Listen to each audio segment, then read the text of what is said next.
bọ́jọ́ bá pẹ́ títí ọjọ́ àpín o bọ́nà bá jìnnà jìnnà àdópin o àti sáré àdópin aré àmàtìjìyà àdópin ìyà o àti sunsun àti kan ògiri ó má ti gbẹ̀yìn kọ́ lọ́tẹ̀ ìmọ̀ o bẹ́ẹ̀ ni o. ilé òní gbóná kárẹ́nu omi kọ́lé ayé òní kóró kálọ̀ dífá ọ̀run o láyé náà la ó wà títà ó fi ṣẹ́gun lójú àwọn ọlọ́tẹ̀ ẹkún akọjá òkùnkùn ajímọ́lẹ̀ fáwa ọmọ Yorùbá ọjọ́ ayọ̀ súnmọ́lé o.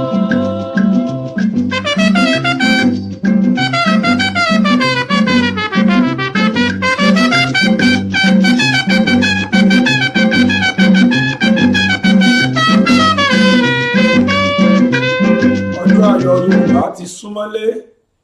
Gbogbo ẹni tó bá sọ pé kí Yorùbá ó má ṣoríire, gbogbo ẹni tó bá sọ pé kí Yorùbá ó kú sóko ẹrú, irú ẹni bẹ́ẹ̀ lẹ́yìn ẹ̀ ni Yorùbá ó gba òmìnira.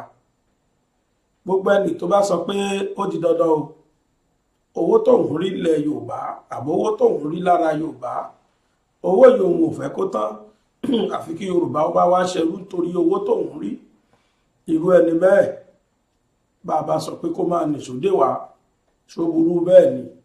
Torí páwọn kan wà tó jẹ́ pé wọ́n fẹ́ kí Yorùbá ó kú sí oko ẹrú, kódà wọ́n tiẹ̀ ti ta Yorùbá jáde pàápàá. Àwọn fọkàn sí pé ṣé ń táwọn ṣáà rí yìí àfi kó má dúró bí Yorùbá bá lè kú sóko ẹrú kò sí ìtókàn wọn. Mo fẹ́ lẹ́yìn ṣe wọlé mo sì kí wa káàbọ̀ sórí ètò Yorùbá Nation Now ètò kan lórí ìkànnì BGI TV bàbá gbàgede mọ̀ tẹlifíṣàn, ìkànnì tí a ti ṣojú ọmọ Yorùbá káàkiri gbogbo ayé. Ètò náà ní máa ṣojú ọmọ Yorùbá ní sì ń jà fẹ́tọ̀ Yorùbá. Mo kí wa káàbọ̀, ẹ wá nǹkan fìdílé tàbí kẹ́ fìdílé nǹkan kẹjá jọjẹ gbádùn ètò Yorùbá Nation Now lórí ìkànnì BGI TV. Mo sì dúpẹ́ lọ́dọ̀ Olódùmarè ọba tó dá mi, ọba lónìí, ọba lánàá, ọba ní ọjọ́ gbogbo, ọba tó tún ṣàánú mi tó jẹ́ kí n sì máa jẹ́ èèyàn. Ó fún mi lálàáfíà, ó ní kí n máa wá fi ṣètò, ó sì ní kí n máa sọ kẹ́yìn náà máa gbọ́, ó ní kẹ́ máa rí mi kedere kémi náà máa rí yín. Mo dúpẹ́ Ọlọ́run ọba Elédùmarè, ìwọ náà dúpẹ́ tiẹ̀. Káwá tó máa lọ o, ká tó máa bẹ́tò ìlọ, ẹ wo ibi tí wọ́n kọ subscribe sí fẹ́yìn tó bá jẹ́ orí YouTube lẹ́ tí ń wò wá, kẹ́ bá wa tẹ̀ kájọ kọ́ ọmọ olùbọ́ káàdì kan náà, kẹ́ bá wa tẹ subscribe.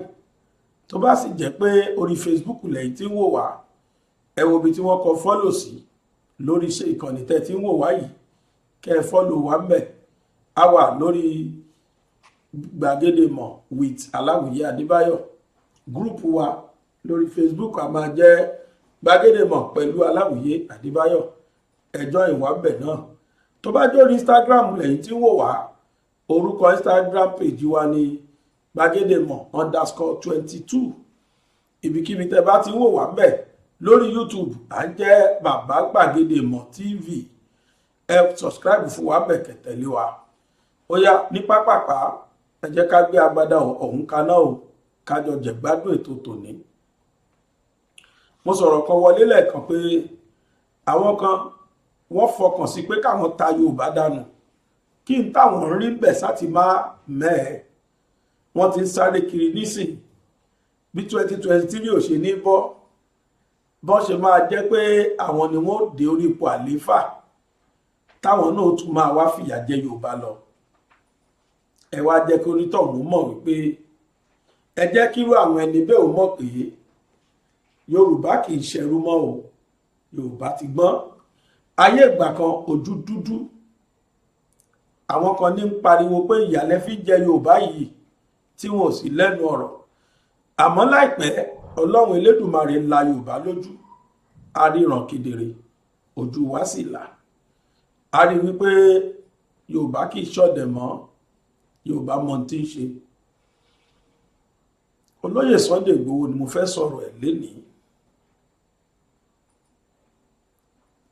Èní tó lóṣù tuntun míì. Fídíò tẹ́ ń wò yìí ó ní fídíò ọjọ́ Tuesday ọjọ́ kìíní oṣù kejì ọdún 2022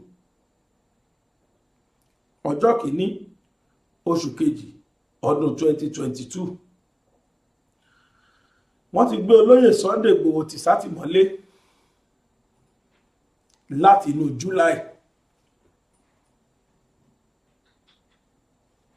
July to August, oṣù kan, September, October, November, December, January.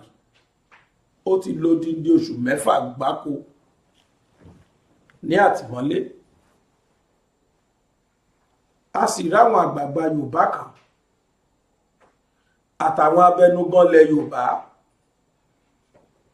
tí wọ́n ń bá prógráàmù tí wọ́n lọ pẹ̀lú èròǹgbà wípé Ọlọ́run ló mú kí ló kọ̀ wá pẹ̀lú ẹ̀.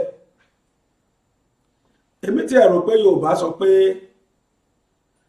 ọmọ ẹni kì í ṣèdí bẹ̀bẹ̀rẹ̀ káfílẹ̀kẹ̀ sídìí ọmọ ẹlòmíì ni.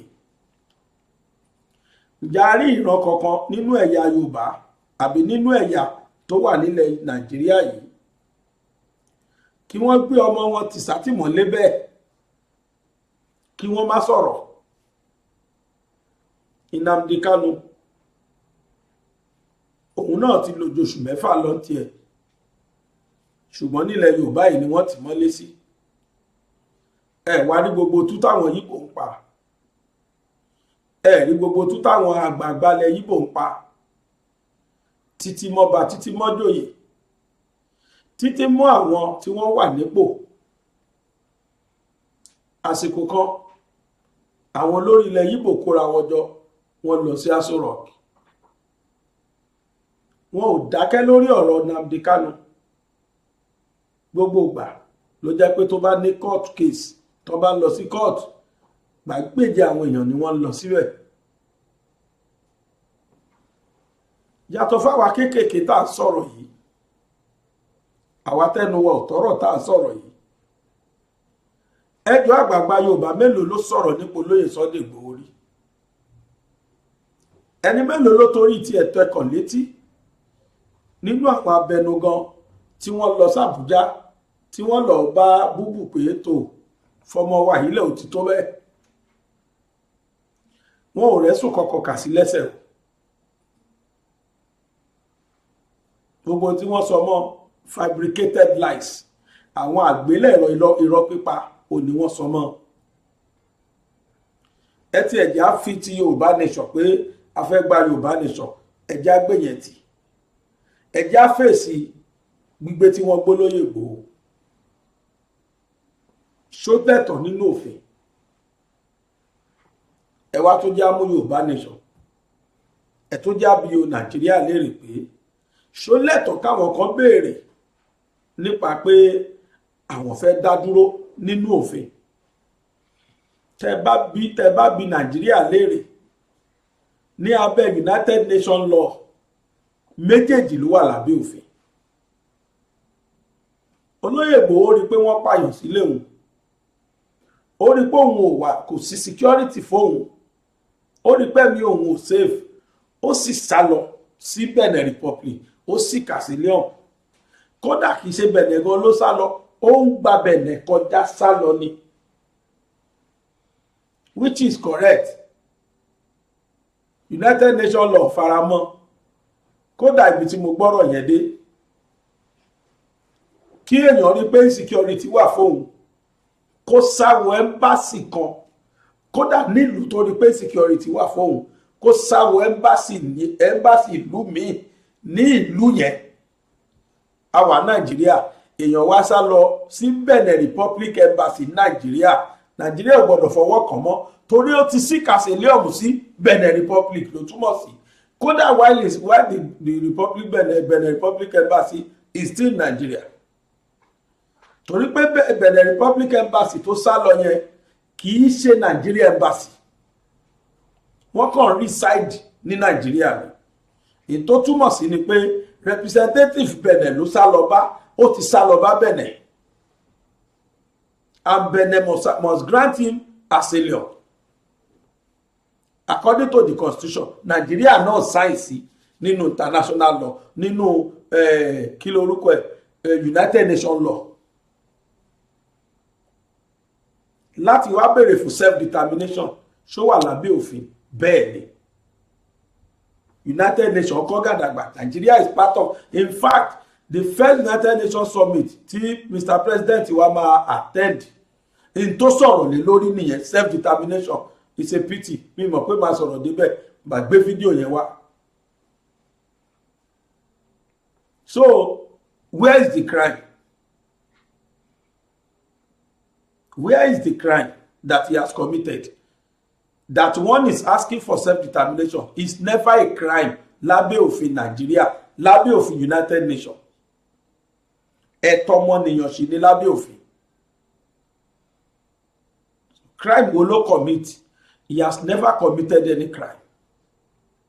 Then dídádúró tí wọ́n dádúró síbẹ̀ yẹn ó ti kúrò nípò commit crime. It has turned to political detain. Wọ́n detain ẹ̀ síbẹ̀ politically ni. Kò sí lábẹ́ òfin mọ́.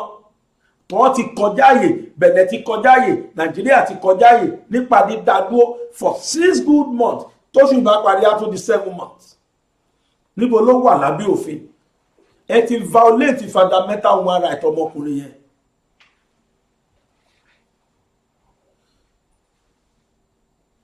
Òfin kan ò sí tó sọ pé in fact Benin á regret nǹkan tó ń ṣe wẹ́rẹ́wẹ́rẹ́wẹ́rẹ́ tó bá yá. Tẹ́ ẹ bá rò pé gbogbo yín jabúlẹ̀ ẹnu ni kí lẹ fẹ́ ṣe, tá a bá sọ pé kí adẹ́tẹ̀ kó ṣòkú yẹ bó ṣe wù ó lè sún jẹ, àbí wèrè ni Yorùbá máa ń pè, wọ́n máa ní kí wèrè síkú yẹ ó lè sí jẹ.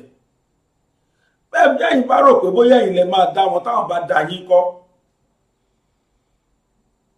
wọ́n lè má lágbára lénìí. Gbogbo àwọn tó ń béèrè fún self determination lè má lágbára. Ta ló ever think pé ẹni bí Jerry Rawlings lè dìde Ghana láíláíláí nínú gbogbo àwọn olóṣèlú gbà náà? Ta ló ever think in their widest imagination? Ṣọ́ ever rí rò pé èèyàn bí Jerry Rawlings ó lè dìde láíláíláí kó wá gbèjà aráàlú? But when the time came, God brought someone like Jerry Rawlings who wá fi liberate Ghana. I know one day is coming tí Nigeria máa wà liberated, tí ilẹ̀ Yorùbá máa wà liberated kúrò lọ́wọ́ àwọn amúnisìn.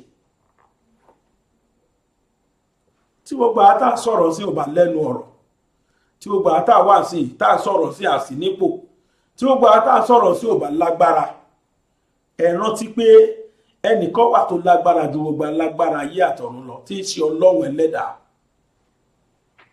tó lè gbèjà tó bá tásìkò. Nígbà tí ẹkún àwọn Ghana, àwọn Ghanaians tó dé sọ́mọ̀ tó dọ́dọ̀ Ọlọ́run gbé Jerry Rawlings dìde. Jerry Rawlings dẹ̀ gbèjà wọn. Gbogbo àwọn oníjẹkújẹ ó pààkì wọn sẹ́gbẹ̀ẹ́. The rest is now history. Látìgbà náà kò sí Ghana must go mọ́, Nigeria must go ló wà Ghana sí. They've totally been liberated. There was a time they were celebrating 10 years till not till last.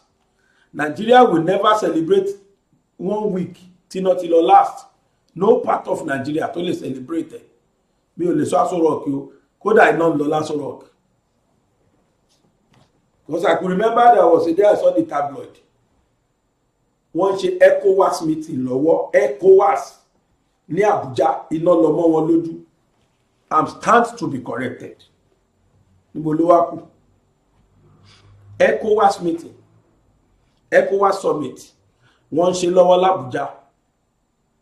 Iná lọ mọ́ wọn lójú mẹ́. So where is Tolibon ló kù tí wọ́n ti lè celebrate just a week pé iná ò ṣẹ́jú?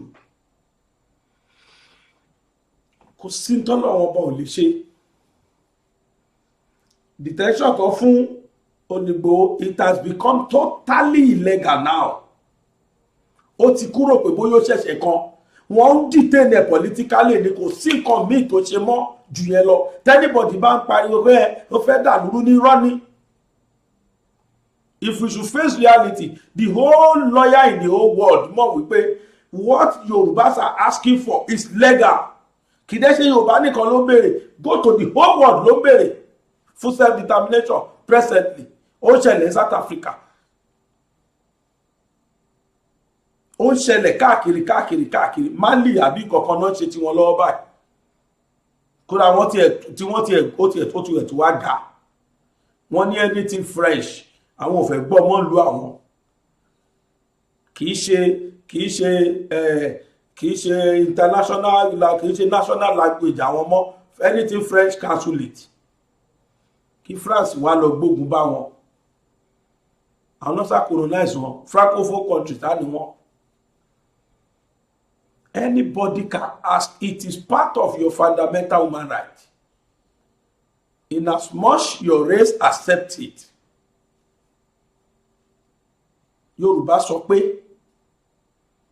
àwọn tí yà ń jẹ́ ilẹ̀ Yorùbá, àwọn tọ́rọ̀ yẹn ta lórí ilẹ̀ Yorùbá, but àwọn kan ò ríro nítorí pé wọ́n wà lókè, nítorí pé wọ́n rí jẹ ń bẹ̀. Ṣé tó ń sáré kiri tó ń fún Fúlàní lówó 50 million kiri, ṣé olú ẹ̀ máa fọwọ́ sí i?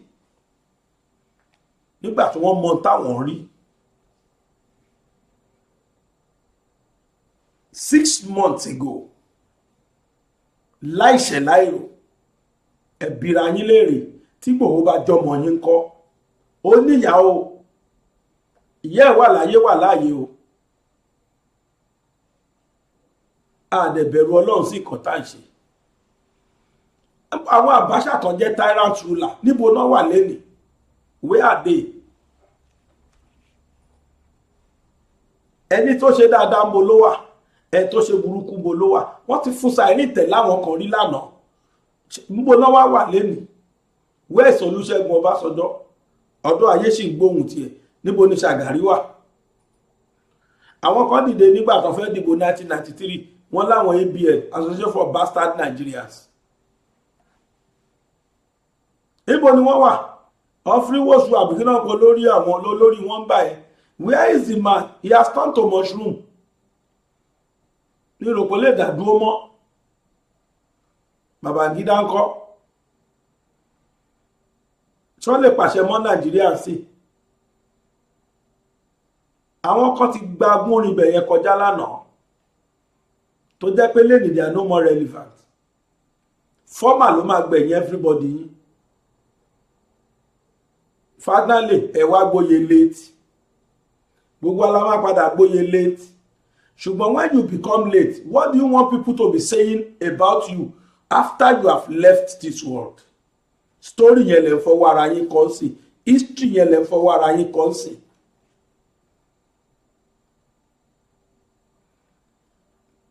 I want us to listen to this conversation. Àwọn kan jókòó, wọ́n plan, àwọn lawyers kan dìde lórí wípé it is illegal. Bẹ́ẹ̀ ṣe ń detain máyì, ó wà illegal, kò sí nínú òfin. Ẹ ti kọjá àyè. Mi ìmọ̀gbà tí fídíò yẹn jáde o, mi ìmọ̀gbà tí conversation yẹn jáde. But I saw it this morning. And I deem it fit wípé ẹ jẹ́ kí n play ẹ̀ fáwọn èèyàn wa. Kán lè mọ̀ pé àwọn kan wà, báwọn kan tiẹ̀ wà tó panu mọ́, àwọn kan wà tí wọ́n sì ń jà lábẹ́lẹ̀, tí wọ́n sì ń gbégbèsè. And then to give our people hope, a lot of people ti fẹ́ dá mi láàmú pa. Ẹ bá wà lóyè Ìgbòho kí wá ní pa ọ̀rọ̀ ẹ̀ sìn. Mo fẹ́ kájọ listen sí audio tá fẹ́ play yìí. Conversation ni láàrin àwọn kan sáwọn kan. Ìgbà tí mo listen sí, ó late hope mi wípé o gbọ́, it seems we still have hope. Ìgbésẹ̀ táwọn ẹni fẹ́ gbé tàbí tí wọ́n ti ń gbé yìí, ó dàbí pé ní agbára Ọlọ́run dúdú lọ́sàn máa só gbẹ̀yìn. Ẹ wá rí gbogbo ẹ̀dá tó bá wá sọ pé kó lóyè Ìgbòho kú síbi tó wà yẹn, lágbára Ọlọ́run ayé á mọ̀ ọ̀nà síwájú kó lóyè Ìgbòho tó jáde. Lẹ́yìn ẹ̀ olóyè Ìgbòho á jáde pẹ̀lú ògo Ọlọ́run. Gbogbo ẹ̀dá tó bá ṣàdúrà kó kú síbi tó wà yẹn o, olóyè Ìgbòho á fi tí ara ẹ̀ gbọ́ wípé tọ̀hún o, ayé ti mọ̀ ọ̀nà. Mi ṣe pé o,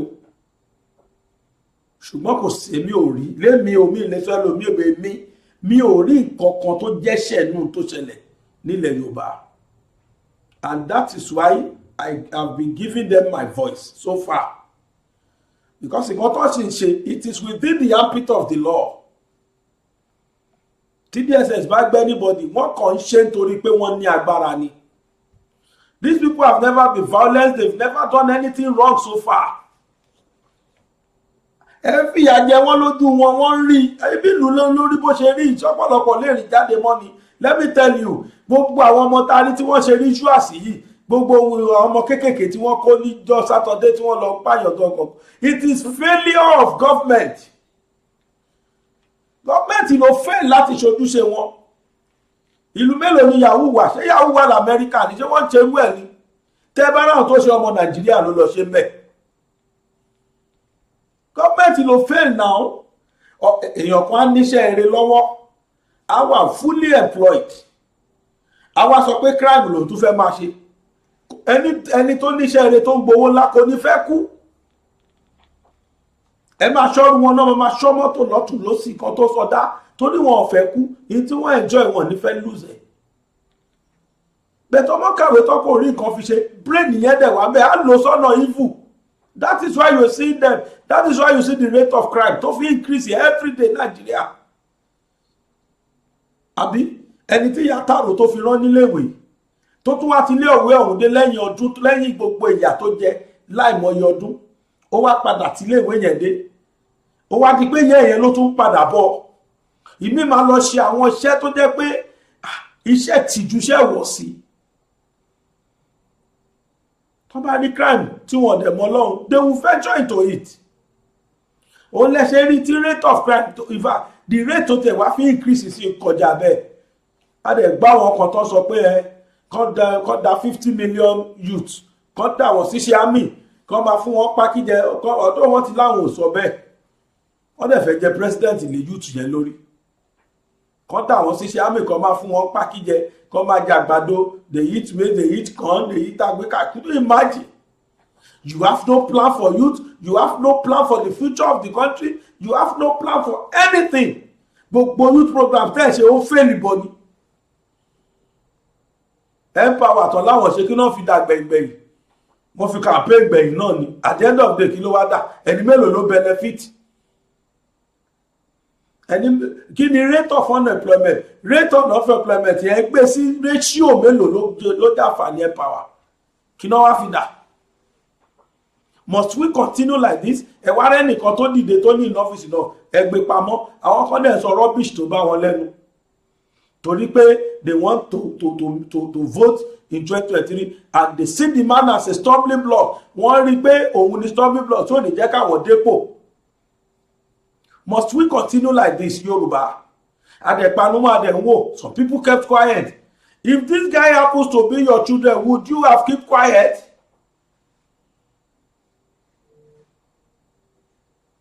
Engineer, bá play audio yẹn. Republic fúnra wọn gan pé àwọn fẹ́ fojú kan olóyè Sunday Igboho pé ibo ni nǹkan dé dúró. Bákan náà ni wọ́n láwọn kí gbogbo àwọn agbẹjọ́rò tí wọ́n ti ṣiṣẹ́ tẹ́lẹ̀ o, ṣègbà àwọn lawyers tó ti ṣiṣẹ́ pọ̀ rẹpẹtẹ látàbújá, láti Ìbàdàn, ẹ̀gbọ́n tán gbé wá láti France náà, àwọn tí Cotonou Benin Republic náà wà ń bẹ̀ rẹpẹtẹ. But ṣé ẹ mọ̀ pé wọ́n ní káró sọmọ́dì káró dìmáṣọ kí dìmá ti gbófo ni. Wọ́n dẹ̀ tó ní kọkùnrin réjò kó bèè rí ṣe bí kéjò sáàmù ti lọ ni. Now gbogbo ọmọ Yorùbá tó wà lágbàáyé wọ́n ní akíyè o Barrister, wọ́n dẹ̀ ṣàdúrà fún pé lágbára Ọlọ́run, wọ́n lọ́lọ́run ò ní jẹ́ ó rẹ̀ yín. Gbogbo àwọn ìgbésẹ̀ tẹ́ fẹ́ gbé wọ́n Ọlọ́run á bá wọn. Ọba K wọ́n ní please Hamzat ask him if I can work with Barrister if I can may understand the one. Ọ̀rọ̀ yẹn ti lọ. Ẹni dẹ́ wàá béèrè tó dáa o. Prince Adedamola wọ́n ní can this man and Barrister Pẹ̀lúmi Ọlájẹ́ngbésì work together on this matter? Ẹ gbọ́ bò ní ṣé Barrister Pẹ̀lúmi Ọlájẹ́ngbésì ǹjẹ́ ẹ̀mẹ́ tó ń jẹ́ bẹ̀ ṣé ẹ gbọ́ rí? Amọ̀ra dáadáa gbogbo ẹ mọ̀ra? Yes, amọ̀ra dáadáa. Okay. Ó táwa tèmi wà after ni pé nǹkan tí mo fẹ́ ṣe nǹkan tí mo fẹ́ tó bá of course everybody tó bá fẹ́ join mi láti ṣiṣẹ́ tó bá fẹ́ jẹ́ pé but on volunteer basis mo fẹ́ ṣe I'm not because mo jẹ́ ọ̀tẹ̀ pé ọ̀rọ̀ Yorùbá ó kà mí lọ́kàn gidi mo fẹ́ràn Yorùbá gidi ìgbà tí ọ̀rọ̀ Yorùbá self-determination bẹ̀rẹ̀ tó bá lọ sórí Google a rí nípa ọ̀rọ̀ Ọwátìmẹ̀yìn tí wọ́n tó yẹ pé the first Yorùbá activist tí wọ́n kọ́ arrest tí wọ́n kọ́ arrest ní olórí ọ̀rọ̀ Yorùbá nation tí wọ́n arrest ẹ̀ ní ìlú Ìyàrá abẹ́rẹ́ nílùú Kogi àwa èmi ni mo dúró mo sọ pé àgbálẹ̀ yes all these things kò ń ṣe kó bẹ́ẹ̀ anybody fún mi ní ìkọ̀kan ṣùgbọ́n ìfẹ́ pé bí Yorùbá ṣe lè kúrò lóko ẹrú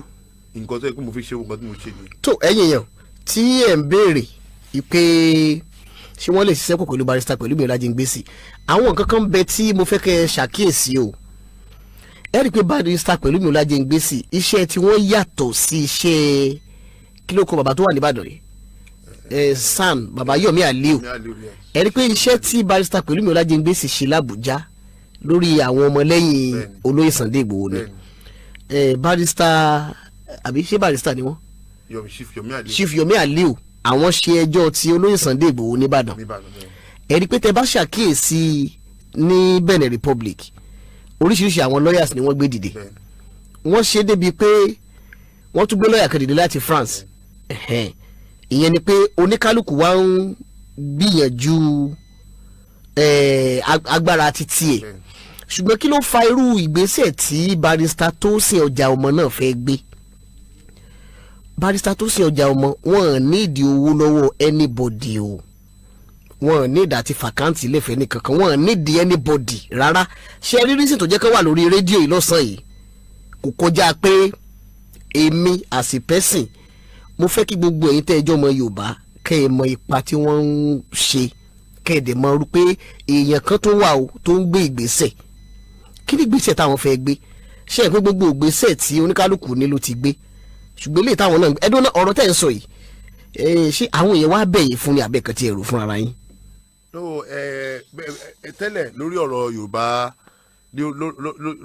lórí ọ̀rọ̀ Yorùbá self-determination movement àwọn ó ní ẹgbẹ́ kan tó wà nílùú United Kingdom Yorùbá World Congress tó jẹ́ pé àjọjọ ń ṣe pọ̀ kí n ṣe àdáwó fúnra wa anybody ò fún anybody lówó kì í fowó ṣe pọ̀ fún ara yín fún ara anybody lówó ń ṣọ̀rọ̀ ṣe pẹ̀lú owó pé the only thing ni pé we it's like it's an ideological think tank we want to contribute ideas and we believe there is where I believe pé idea is even more than money because when you have the idea rules the world so we have been working together all along.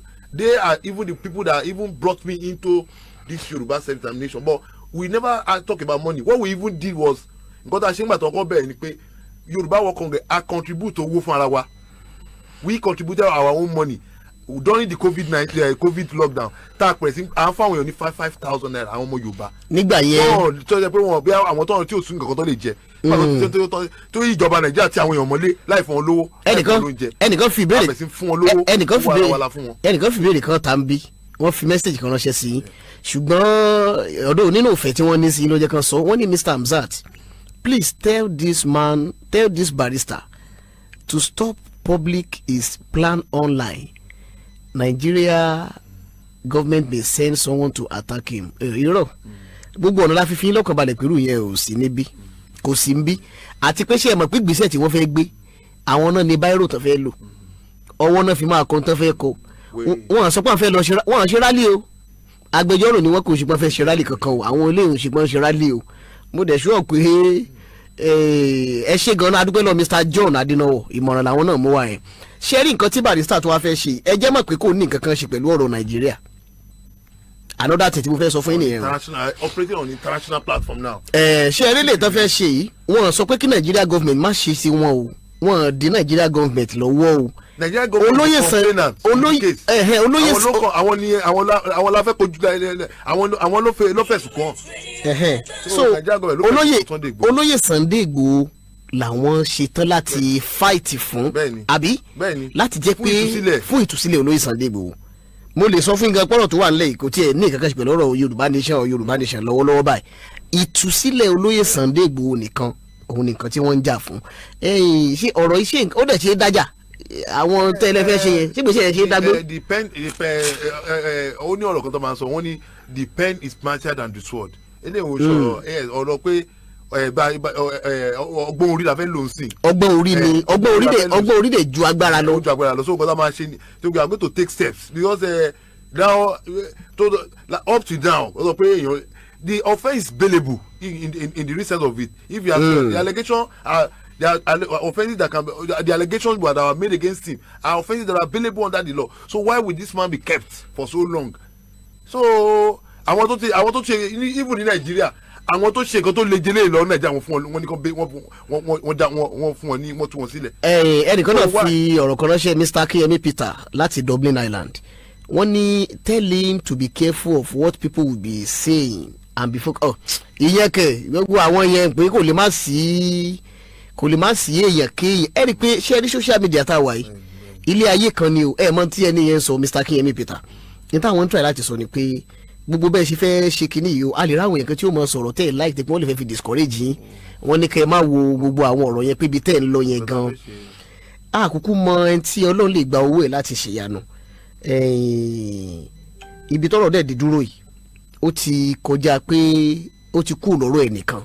Sábúrálíláì èmi ń dúpẹ́ o ṣùkúrálíláì fọba tó dá mi. ọdọọdún là ń rórógbó ọdọọdún là ń ráwùsá ọdọọdún là ń rọmọ òbí lórí àtẹ ọdọọdún lẹṣin bímọ oṣù mẹ́fà ń tàgùntàn ọ̀ọ́dúnrún ọjọ́ àti ọjọ́ mẹ́wàá lọmọ ṣe nínú ìyá ẹ̀ bọ́dún bá dé pèrègùn amámáwọ̀ tún wáyé ọjọ́ abínisáyé ṣe kókó ọjọ́ amúmi ayé ṣe pàtàkì torí ọ̀pọ̀ ló dé tí wọ́n padà ọ̀pọ̀ ló gborúkọ tán tí wọ́n tẹsẹ̀ mọ́rìn ọmọ kì í pẹ́ dàgbà ìyẹn ni fẹ́ ni Olódùmarè bá dà ẹ̀mí rẹ̀ sí. bàbá wa Alhaji Honourable Abdullateef Abiola Aláwìyé aka bàbá tíṣà lábẹ́òkúta tí wọ́n jẹ́ bàbá gbàgede ìmọ̀ pé ẹni 100 ọdún lókè èèpẹ̀ alihamdulilayi rọ̀bìl halami bá a bá fi lé pọtí tá a fọ̀nà róka ó tó bẹ́ẹ̀ kódà kò tún pọ̀ jù rárá torí inú ẹni kì í dùn ká pa mọ́ra ọjọ́ kejì oṣù kejì ọdún 1932 lọ́jọ́ tá a bí Alhaji Honourable Abdullateef Abiola Aláwìyé bàbá tíṣà bàbá wa ọmọ kíkan ará Ìjìgbò ẹwú mọ̀ṣẹ́ ọmọ apẹ̀rọ ńlá bàjẹ́ ọmọ afẹ́ ọgbà kárìṣà ẹwú ò máa mẹ́mu ògiri yóò máa jògòǹgò ọ̀pẹ kírù pakú ọ̀pẹ kó máa rìn látàlóde ọmọ ẹwúkélé mọjà mọ̀rọ̀ ẹ̀jẹ̀ ń gbèsè ọmọ alẹ́rọ̀ ńlá ọmọ àmàṣà ìnọ́lá pé kálákọ̀ṣú yàwá wòran ẹni towó tìlẹ̀kẹ̀ bá ń so lẹ́kùlé bàbá rẹ̀ kó wá wí towó tìlẹ̀kẹ̀ ló ń so látàlóde gbangba ẹwúkélé mọjẹ mọ̀wá ẹ̀jẹ̀ ń gbèsè ọmọ apá níbi apá ń gbé ọmọ ẹsẹ̀ níbi ẹsẹ̀ wà ilé ẹwú mi lọ́tún ilé akíjà lósì ilé ọ̀gìrìyàn mi látàlóde gbangba ọmọ ẹwúkélé ọmọ afiniṣe mọ̀rá ẹ̀jẹ̀ ń gbèsè ọ̀bálùkọ́ṣí ẹwọ́ òjẹ́ bá wọn jó ọba mi jọ gidi wọn ò pẹ́sẹ̀ dà òdìjọ́ ta kó ògùn démọ̀ṣà bàbá mi rò wá yọwọ́ òjì ẹ̀ lára ọmọ ewúkélé mọjà mọ̀rá ìjẹ̀ ń gbèsè mọ̀rọ̀ àánú ọmọ adálẹ̀gbẹ̀ wúrà tó ní kálákọ̀ṣú yàwá wòran kẹ́ ẹ gbó kẹ́ ẹ tọ́ kẹ́ ẹ fèrègì jobi ọjọ́ karùn-ún oṣù kejì ọdún 2022 ní ayẹyẹ ọjọ́ ìbí 100 ọdún bàbá wa ní Federal Housing Estate Olómore Abẹ́òkúta gbogbo ẹbí ará ọ̀rẹ́ ọmọ àtàwọn ọmọ ló ń kí pé wàrọ̀ fánáwó mọ̀kánú àlíyà long life and prosperity grandpa Aláwìyé Adébáyọ̀ bàbá gbàgede ìmọ̀ láti BGI TV ló ń kí yín pé happy birthday sir àwọn náà sì lónìí kéde. àtọ́dá mi Èdùmàrè tó ṣe mí ní mú mi ní akírun akíwédúró bèbèrè òdòdó mọ́. ó bàbá tó bí èmi bàbá gbàgede mọ̀ mo kí yín o wípé happy birthday in advance ẹ gbó ẹ túbọ̀ gbó ẹ ti gbóná ṣùgbọ́n ẹ túbọ̀ gbó ẹ túbọ̀ tọ́ ẹ túbọ̀ fi wọ́ páwú ẹ túbọ̀ fi ìrìgì jobi bàbá mi bàbá tíṣà lábẹ́òkúta bàbá Alhaji Honourable Abdullateef Aláwìyé mo kí yín kú happy birthday ọ̀la tílẹ̀ rẹ̀ ó mọ̀ yìí ni bàbá mi ó pé 90 years lókè èèpẹ̀ a sì ṣayẹyẹ ní ọjọ́ sátidé lágbára Ọlọ́run gbogbo ẹ̀yin èèyàn lápé o gbogbo ẹ̀yin èèyàn tẹ́ ń wò mí gbogbo yín lágbé fídíò tí ẹ wò yẹn àbí ọ́díò tí ẹ gbọ́ yẹn àwọn kan ti jẹ́ kí n mọ̀ pé kódà láti November ni mi ò tí ì rí èsì ìta gbọ́ yẹn ṣùgbọ́n tó dá mi lójú ni pé àwọn ẹni tá a gbóhùn wọn yẹn wọ́n ń ṣiṣẹ́ lábẹ́lẹ̀ nínú fídíò yẹn a gbọ́ wípé ìtọ́lóyè Sunday Igboho ṣe kì í ṣe nǹkan tí ò sí lábẹ́ òfin èmi dẹ̀ mọ̀ dájúdájú pé kì í ṣe nǹkan tí ò sí lábẹ́ òfin kéèyàn máa béèrè fún ẹ̀tọ́ ìlú ẹ̀ kí ìlú ọ̀hún dà ṣé ìlú tó jẹ́ pé epo lásán epo tó jẹ́ pé àwa là ń rí iye lọ́fẹ̀ẹ́ tó lọ fún wa lọ́fẹ̀ẹ́ bí o ó yẹ ká ní refineries tẹ́lẹ̀ nítorí wípé àwọn kan rí jẹ nínú subsidy àwọn kan rí jẹ nínú importation tí wọ́n ń ṣe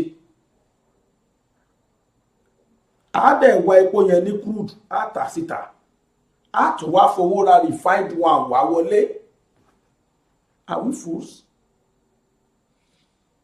mo gbọ́ lẹ́nu ẹnìkan pé in the whole OPEC members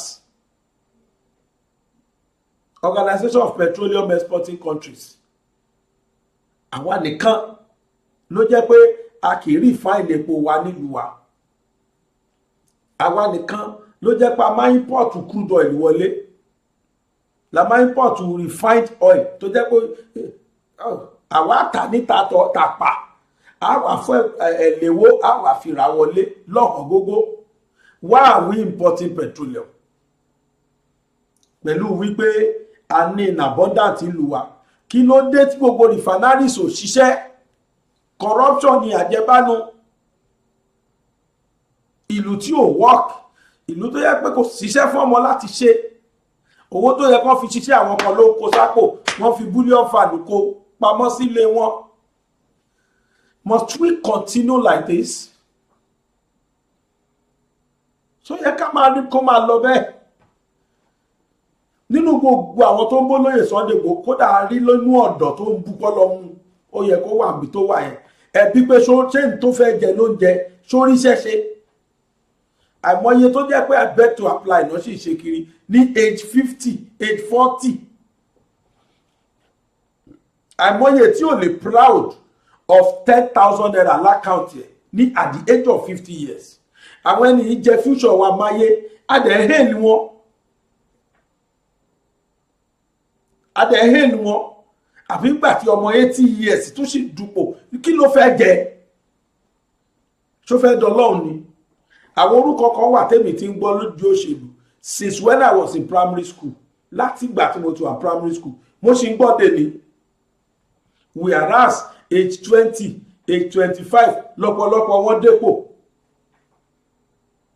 àwọn gun orí bíríìjì gòkè tán wọ́n wá já bíríìjì yẹn mọ́ wa lẹ́sẹ̀ ok tàbá tó wá rí nínú wa tó lè swim pópóhùn náà gòkè wọ́n wá lọ da ìgò wọ́n da kìnìún wọ́n da tiger wọ́n dà sínú omi yẹn ká bá má lè swim gòkè só yẹ kó rí bẹ́ẹ̀ ni tàbá rẹ́ nìkan tó ṣorí pípé tó dìde tó sọ pé enough is enough ẹni criminal ni ẹni kó fòkò níṣó ẹ láfi dandan kẹ́ ẹ bá kanlẹ̀ àwọn kan náà tí ò ní làákàyè náà tó sọ pé ọlọ́run mú kò ṣe gbèjà rẹ̀ ṣèbó fọ́ọ̀bù póhùn lóògùn ni ẹni ìjà ọba ló pe rẹ̀ lọ́kùnrin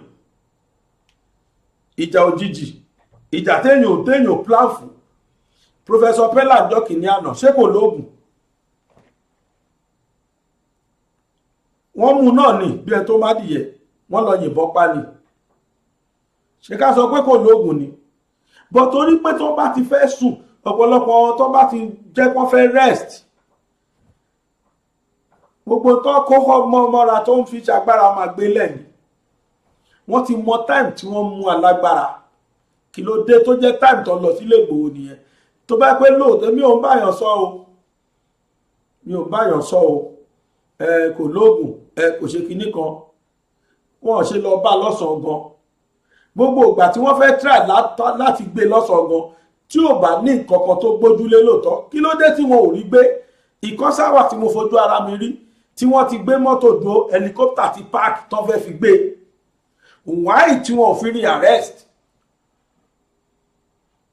why tó fi jóòrù ni wọ́n lọ and what has this man done wrong? The country is not working and the man said enough is enough. Fulani is killing my people and they must stop. Fulani pa àwọn èèyàn wa ẹ̀yin dẹ̀ kọ́ ẹ̀ ṣe nǹkan kan sí enough is enough. Yet ẹni gbọ́dọ̀ kó mórí wá kó fọrùn lẹ̀ tó yẹ kó rí bẹ́ẹ̀. ẹ gbé pamọ́ láti oṣù kẹfà àwa pàtẹ́wọ́ fún ìjọba yẹn pọ́n dáa ojú gbà mí tí fún yín Yorùbá mo fi ẹnu mi sọ́lẹ̀ kan wípé ilẹ̀ Nàìjíríà nìkan nínú gbogbo àwọn OPEC countries ló import percentage epo tó yẹ wọlé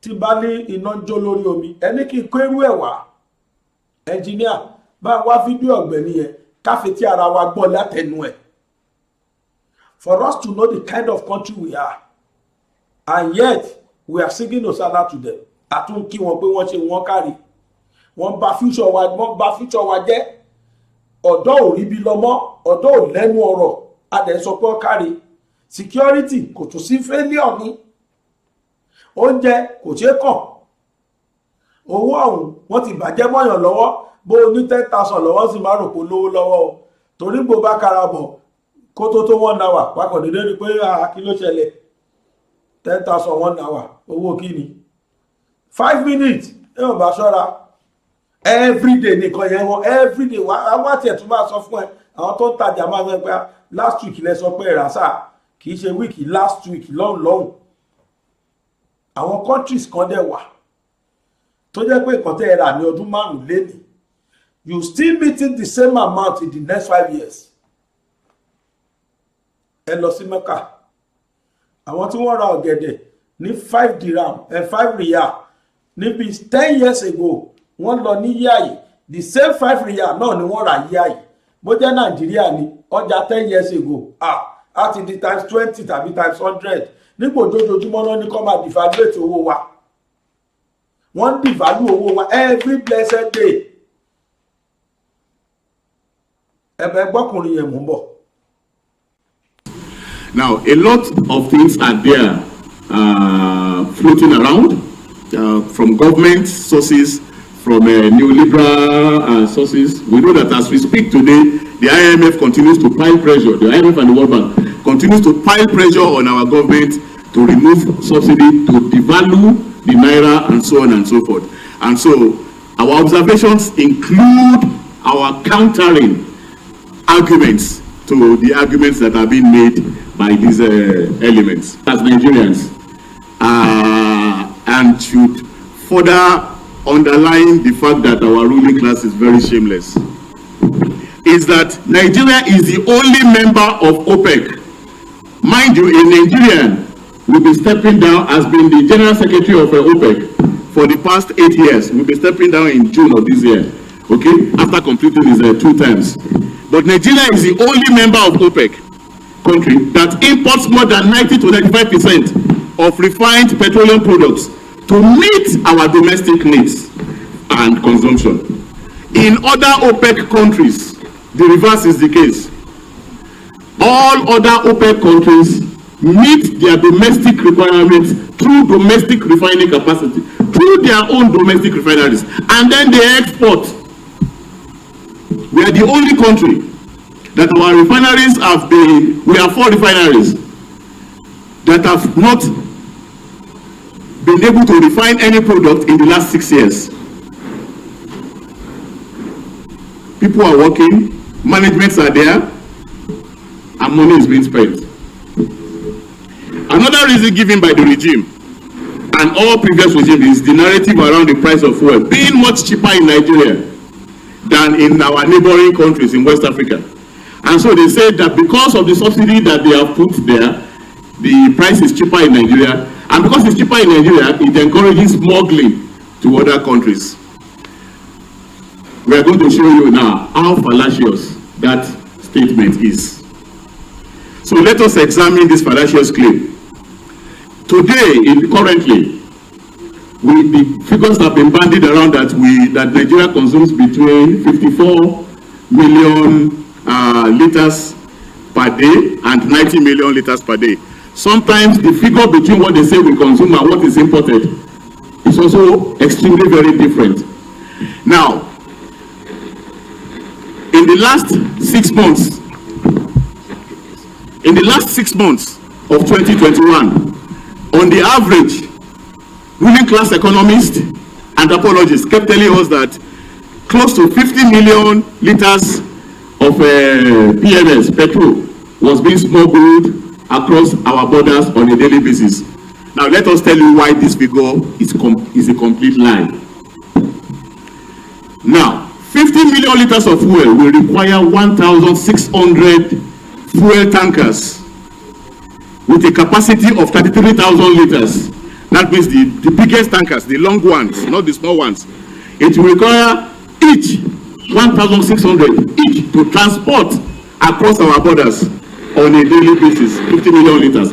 What this means is that you need 1,600 trucks to cross the border and come back into Nigeria every day. That's 2 trips. 2 trips a day to go, come back, so that they can go back tomorrow again and on a daily basis. And so we ask ourselves, tankers are not needles. Tankers are not spirits. They are not.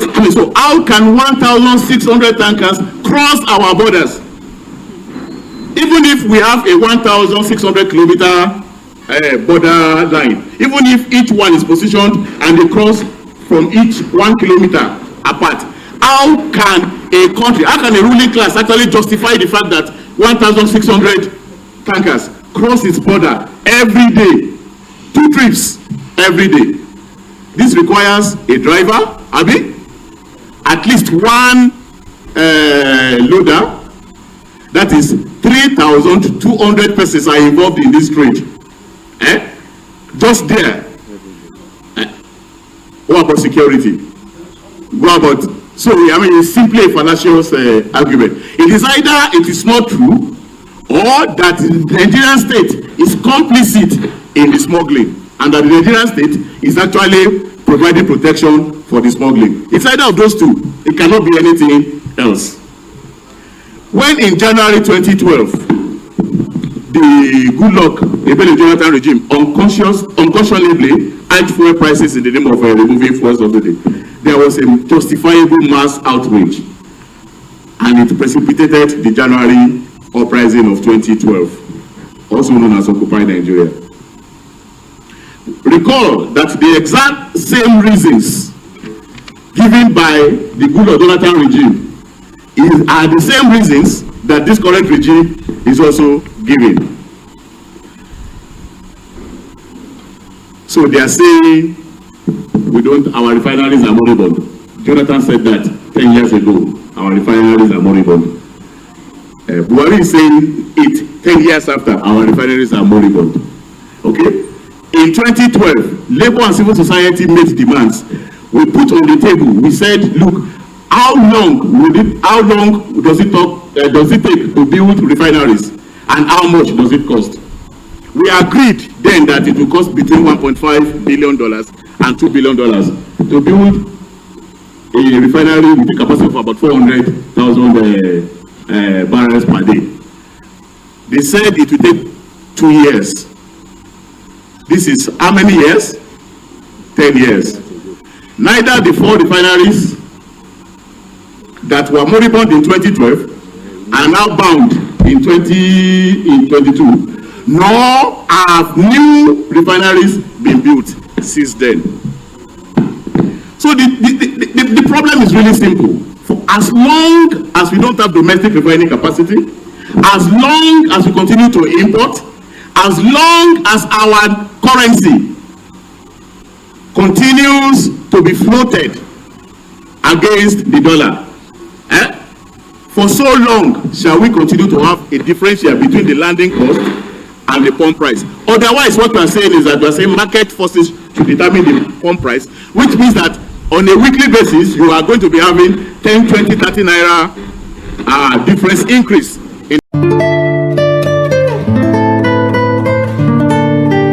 kò sóhun tó dàbí káwọ ẹni ó dùn wò kó gún régé láì ní gárígádá kankan kó tutù lọ́wọ́ bí ẹja àrọ̀ gidigba. ọ̀pọ̀lọpọ̀ ni ò mọ bá ti ń ṣe ìtọ́jú àwọ̀ ẹni. ọ̀pọ̀ ni ò mọ irú oúnjẹ táwọ̀ wọn fẹ́. ṣàṣàlẹ́ni tó mọ irú ìpara tó bá àwọ̀ rẹ̀ mu. ẹni dúdú ti ń lo ìpara ẹni pupa. bẹ́ẹ̀ sì rèé púpọ̀ lára àwọn ìpara tá a mọ bó ti jẹ́ yìí tún ní àwọn àkóbá tiẹ̀ tó ń ṣe fójú àti fara. láti mọ irúfẹ́ ìpara tó bá àwọ̀ yín mu. láti mọ bẹ́ẹ̀ ṣe lè rí ìpara tí ò ní yí àwọ̀ yín padà. láti mọ irú ìpara tí kò ní ṣàkóbá fún ara yín kẹ́ẹ̀sì ríra lówó péréte. ṣé èyí fẹ́ jẹ́ kójú yín ó jọ̀lọ̀ ní bíi tọmọdé? irúfẹ́ nǹkan wo lẹ̀ ń rí láwọ̀ yín tí ò dùn mọ́ yín nínú? bíi gbẹ̀rẹ̀bí, ìyẹn stretch mark, pimples, ifo àbí ojú yín wújọ? ṣé ìpara half cast lẹ́yìn fẹ́ wá lóríṣiríṣi? àbí àtúnṣe àwọ̀ yín lẹ fẹ́ lónìrànràn tí kò ní bó yín lára? Clem B organic skincare ní ìdáhùn sí gbogbo ìbéèrè yìí. kò sí irúfẹ́ organic cream and skincare tẹ wá dé Clem B organic skincare tẹ ò rí lówó tí ò ṣẹ́ni léegun ẹ̀yìn. Clem B organic skincare wà ní nọ́mbà 14 Wire Road, Benin City, tàbí kẹ́ pè 07082571021 07082571021. ẹ lè kàn sí wọn lórí Instagram page wọn ní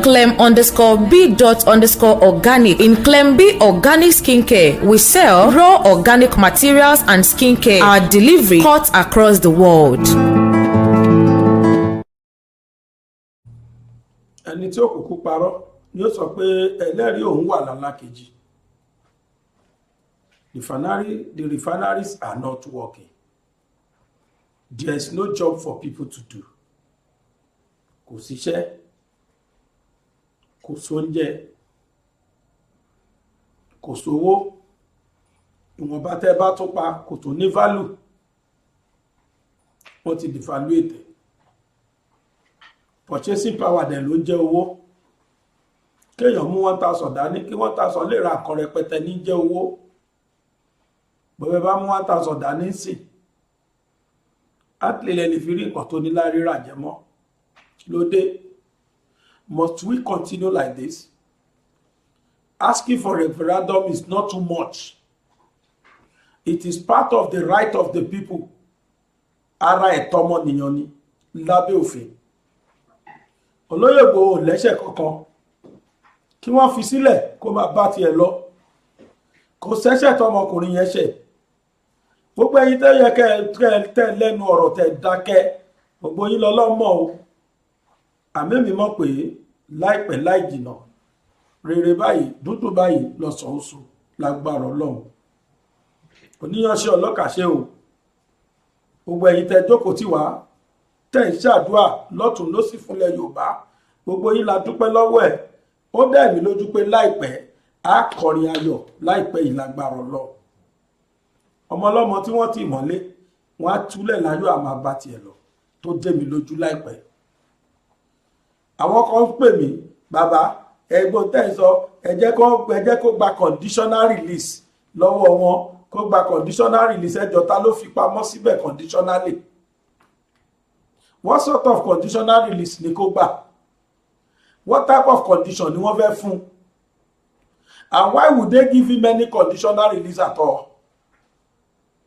What has he done wrong? Kí lẹ̀ṣẹ̀ tó ṣẹ̀? Kí wọ́n ti ẹ̀kọ́ sí ìwé ká lẹ́ṣẹ̀ tó ṣẹ̀? Kan sọ, ó dìtẹ̀ gbàjọba, treasonable felony. Ẹjọ́ kí ló báwo ló ṣe dìtẹ̀ gbàjọba? Ṣókólógún lẹ́yìn wọn lọ Aso Rock ni. Àbó lọ já prison yard. Àbó lọ sùn police station. Gbogbo rally ẹ̀ tó ń ṣe káàkiri. Ṣé bẹ́yàn ṣe ń ṣe violence rally nìyẹn? Rally tó máa kó speaker sórí mọ́tò tí wọ́n máa jó tó wọ́n máa kọrin tó parí. Ṣé rally nìyẹn? Ṣé violence rally tẹ́ ń sọ pé organize kiri nìyẹn?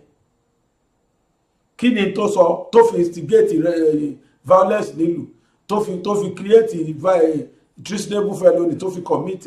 What has he done wrong? Ẹ̀dà tó ṣiṣẹ́ òkùnkùn ọjọ́ èní la rí o, Ọlọ́run bá ló mọ̀lá. Ẹ sọ fún ẹnikẹ́ni tó bá ní agbára lénìí, ẹ sọ fún pálágbára ń bọ̀ wá dọ̀lẹ́ o, because there is no permanent champion, there is always current champion. Ẹ ṣé mo dúpẹ́ o. Èrò tó ń lọ sókè òkun ẹ̀yìn dà.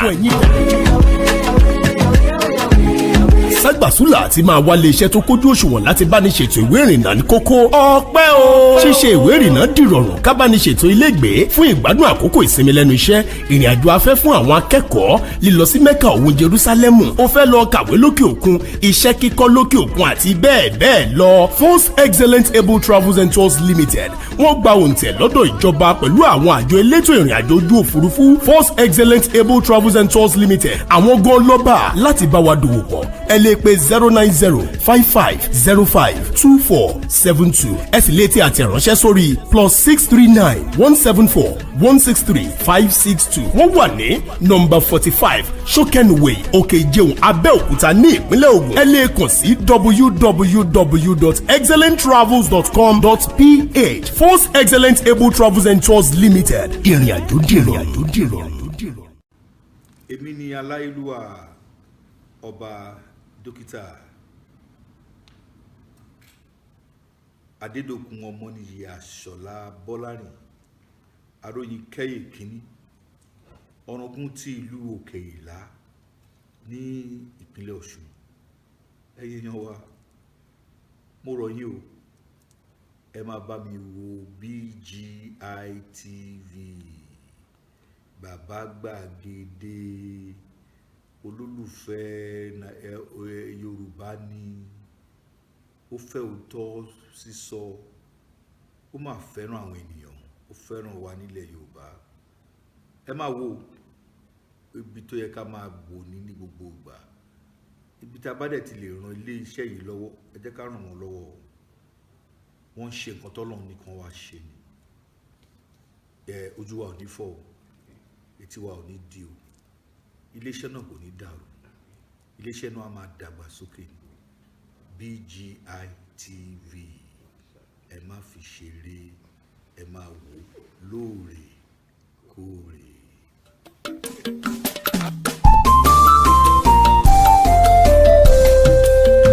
BGI TV yìí mo fẹ́ máa wò ọ̀rọ̀ tó jẹ tí ń gbèsè mo fẹ́ gbọ́ ètò lóríṣiríṣi wọ́n wà lọ́lọ́kan òjọ̀kan ìròyìn tó kojú òṣùwọ̀n àtàwọn ọ̀rọ̀ àgbọ́ fi kọ́gbọ́n eré wọlé fún tẹ̀rù tọmọ tèwe tàgbà ẹ má fi para. BGI TV mo fẹ́ máa wò ọ̀rọ̀ tó jẹ tí ń gbèsè mo fẹ́ gbọ́ ètò lóríṣiríṣi wọ́n wà lọ́lọ́kan òjọ̀kan ìròyìn tó kojú òṣùwọ̀n àtàwọn ọ̀rọ̀ àgbọ́ fi kọ́gbọ́n eré wọlé fún tẹ̀rù tọmọ tèwe tàgbà ẹ má fi para àdànà kó kọjá mọ́rí nǹkan fèrè bàbá rere káwí parí BGI TV we are the pace setter. Bàbá gbàgede ìmọ̀ tẹlifíṣọ̀n station tí dòde. iléeṣẹ́ amóhùnmáwòrán tó mọ bó ṣe ń lọ tó ní ìròyìn kọ́ńbọ̀kì tó jẹ́ yàjóyàjó ìròyìn àti ìsọfúnni àtìgbàdégbà àwọn ètò tó ké pọ́pọ́ flẹ̀ má yí kúò ń bẹ̀ má gbé kúò ń bẹ̀ máa jẹ̀gbádùn ẹ̀ lọ BGI TV bàbá gbàgede ìmọ̀ TV èdùn ọ̀kẹ́ ló dirí ẹwà fákòkò o bí ọ̀kẹ́ bá tún ìyẹ́ ẹ̀ díẹ̀ ẹwà rẹ̀ àkàlẹ̀ àkà oko ẹ kàn sí ẹ̀ka ìpolówó ọjà wa láti bá wa dòwò pọ̀ lórí +234 7038 226160 fún àwọn tí ń bẹ lórílẹ̀‐èdè Nàìjíríà 07038 226160 BGI TV bàbá gbàgede ìmọ̀ TV ọ̀gá ni kọ́ń láwùjọ kúta. Bàbá gbàgede ìmọ̀ tẹlifíṣọ̀n station tí dòde.